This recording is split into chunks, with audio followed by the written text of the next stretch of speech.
हजुरले बक्सबाटै देखिसक्नुभयो होला के आएछ रिस्टक भएछ भनेर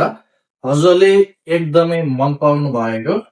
यो BMW चुलो आएछ बोकेर पनि बोकिन सक्नु लगभग लगभग कति छ भने थाहा छैन लगभग 10-12 केजीको यो स्टिलबाट बनेको फेरि है यो 2 mm स्टिलको यसको थिकनेस छ त्यही पनि फेरि प्योर इन्डियनबाट जेन्युन इन्डियाबाट बनेको इन्डियन स्टिल हजुरको सामु म लाइभ अनबक्सिङ गर्दैछु गजबको फेरि आइसक्यो अब एउटा राम्रो खालको चुलो हजुर अपग्रेड गर्न खोज्दै हुन्छ भने चाहिँ ल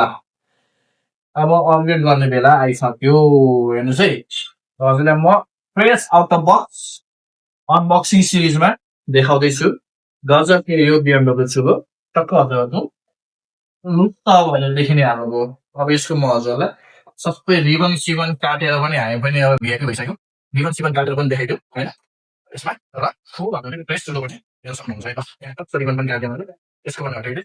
ल अब हजुरहरू वेटिङमा को हुनुहुन्छ अझै यो BMW ग्यास स्टोभ अर्डर गर्न सक्नुहुन्छ अनलाइन होला हामीसँग यो प्रडक्ट पनि एकदमै लिमिटेडमा अभाइलेबल छ वारेन्टी पनि दिएकै नै छ